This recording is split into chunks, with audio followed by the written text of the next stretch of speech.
Am I seeing my own things? Did you see what I just saw? Did I just see William Ruto drove all the way to Gatondo to see the disgusting, to see the war criminal, to see the genocidal prick called Uhuru Kenyatta?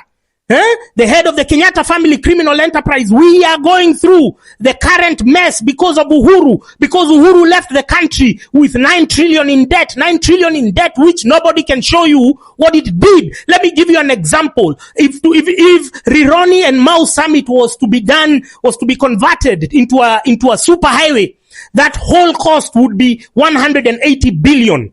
If Mombasa Road was to be turned into a super highway, that whole cost would be 300 billion. I'm telling you figures that you can Google yourself right now. So with 480 billion, we could have at least seen 2 super highways during Uhuru Kenyatta's tenure. What do we have? We have concessional projects. We have the expressway, which we have to pay through tolls. We have the SGR, which we have to pay through tolls. So none of the 9 trillion that Uhuru left us paying, that Uhuru left us suffering, we are being overtaxed because of Uhuru. None of that money came from the 9 trillion that is in debt. And do you know where the majority of these loans are coming from? They are coming from commercial banks. It is domestic borrowing. What does domestic borrowing do? It discards. It forbids you and me from accessing cheap loans from the banks because they are charging us between 18% and 13%, our predatory and cannibalistic banks. So what business would Ruto have to go see Uhuru? It is desperation because these two people are joined together through the blood they shed, through the people they killed in the 2007-2008 post-election violence. I've seen a message there from Uhuru Kenyatta saying that, he was advising Ruto to follow I don't know what, to stop attacking critics, to stop doing what. But Uhuru is the biggest perpetrator of the same vices that he's purporting to caution Ruto against. He's the biggest asshole. He's the biggest thief. What value does he have to add to anyone's government, let alone the genocidal baboon called William Ruto? What value does he have? This is desperation. And it shows you that what they say all the time, they try to glamorize it, that the only thing that is common, the only thing that is cumulative in their pursuits as politicians is their interest. You understand? They are ready to set aside their differences because of their greater interests, their personal interests, their business interests. So it's never about us. We are on our own. We have always been our own. So when you're there championing, shouting about this politician, that politician, know that when shit hits a fan, you understand? When all is said and done, when they sit down, they will talk about their own interests. They worry about their children, their grandchildren, their bank accounts. They want to secure their Cayman accounts, their Virgin Islands accounts. You understand? That's all they care. Their Jersey and Guernsey accounts where they've been hiding our money. Uhuru Kenyatta is the biggest thug. What value would he have to Ruto? It's because they are united. Both of them are birds of the same feather. When it comes to killing people, they would gladly do it as long as they secure their personal and business interests. You understand? This is an example I'm showing you. You are seeing, first of all, it was Raila. Raila set aside, he was using people, his own protesters. They did maandamano, they died. People even from 2017 called Baby Pendo died, and then he still did a handshake with Uhuru, the person whom he had insulted all throughout 2013 to 2017. So politicians don't give a shit about you. Politicians don't care about you. We are on our own. So the next time you're told to go for maandamano, you go. Don't wait for a politician to tell you. Don't wait for anyone to tell you. It's our fight. It's our battle. This is our survival. If we don't rise to the occasion, these people are going to finish us. Uhuru and Ruto, it has been the worst combination in Kenyan history. If you look at the debt, if you look at the stalled project, if you look at the corruption, if you look at the deteriorating state of human rights, you understand? Uhuru there is saying that he has advised Ruto against arresting and antagonizing and persecuting critics, which is what Ruto has been doing at the Milimani law courts with select clique of judges. They get select magistrates who are going now to impose to us. They take our passports. They take our gadgets. They raid our homes. All of these came from laws. The cybercrimes laws was passed in 2018 by who? By Uhuru Kenyatta. So Ruto is only operationalizing laws that were passed by Uhuru Kenyatta, and then they get friendly judges who they can bribe to pass judgments in their favor. And then you have another idiot there, another thug, a corrupt Supreme Court judge called Isaac Lenaola. He's coming to gaslight us. He's coming to gaslight us that we do hashtags. Kenyans on social media. Since when are you to be controlled? Are you to be tooled by outsiders? We have our own ecosystem that is free of meddling and interference from these characters. The Supreme Court judges have been the stumbling block in our attainment of universal goals of human rights, equality, justice. The Supreme Court has been the biggest hindrance, the biggest roadblock. How then can a Supreme Court judge come to tell us to push hashtags? Oh, the constitution of IEBC, let me give you a better opinion. Let me give you a better idea. Why don't we get rid of Ruto? We get rid of Ruto and we constitute IEBC, in the fashion that we want. We don't need Ruto to do it. He's not the one with the monopoly of implementing or whatever constituting IEBC. We have the tools. We have the power. Kenya, the people, they retain the sovereign power. You understand? So you have to believe in yourself. You have to understand that we are on our own. You have to get it in your heads that these politicians will gladly shove you aside, will gladly throw us under the bus when a deal is put forward on the table. Ruto is desperate to go and look for Uhuru. These people never spoke during the entire period of COVID. They were angry. They were fighting. But now they can be able to set aside those differences that started in 2019. They can be able to set them aside.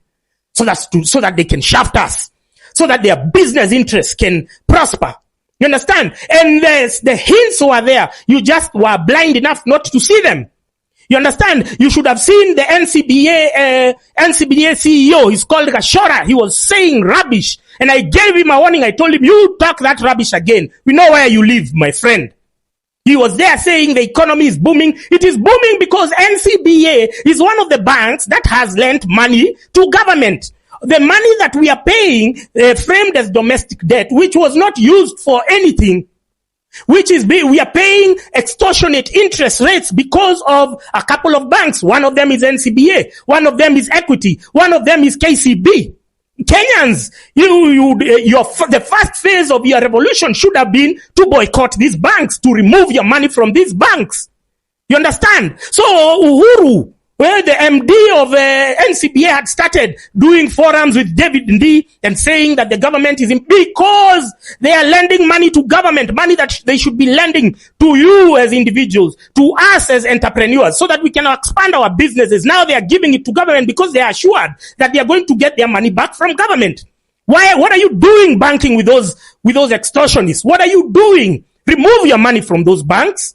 Withdraw your money from those banks because you are feeding the very monster that is consuming you.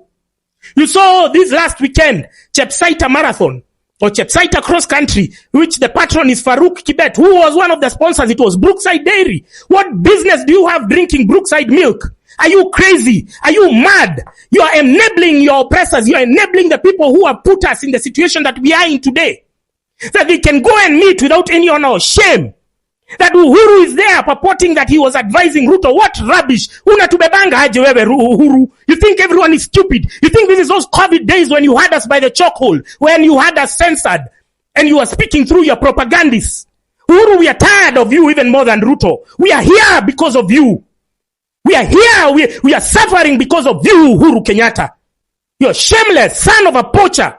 Behaviors that were genetically transferred to you from your fucked in the head father, from your poaching mother. You are now entrenching them that you think now you're going to join together with Ruto. Let me tell you, we are going to get rid of Ruto. We are going to march to State House. We are going to come for you, Uhuru Kenyatta. We are going to come for your businesses because who the fuck are you trying to insult the intelligence? We are here because of you. You borrowed money. You cannot show us what you did with that money. All that money came from commercial banks. That money came from domestic borrowing. There is a capital deficit. There is a cash flow deficit in the country because of you. None of your tenders was successful. None of your roads, the roads were countrywide. Our power bills went high because of you.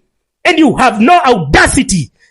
No, you have the audacity to even come and say, I was lecturing, I was advising Ruto to follow the law or to what? No, we know we know it's in your best interest for us to be curtailed.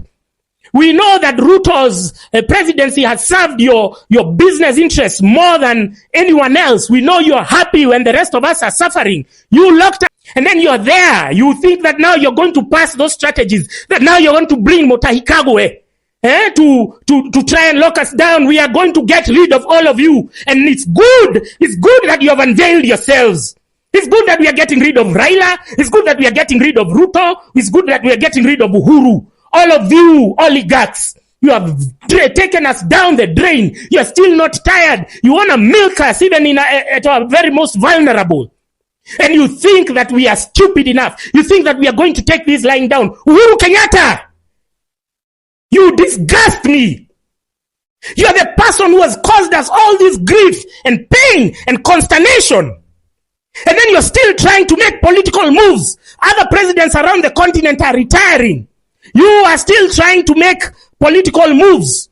You want to extend our oppression. You want to continue it because you derive narcissistic pain and joy in seeing mass suffering. That's what you derive pleasure on. Let me tell you, Bwana Uhuru, I think you no longer have your finger in the pulse of the nation. You don't know the heightened state of civic awareness that we have. You have no clue. You think that now because you're there, you think that you are the kingpin of Mount Kenya. You think that you can transfer any imaginary goodwill that you have to this lunatic, to this despotic war criminal, to the genocidal baboon called William Ruto. You think.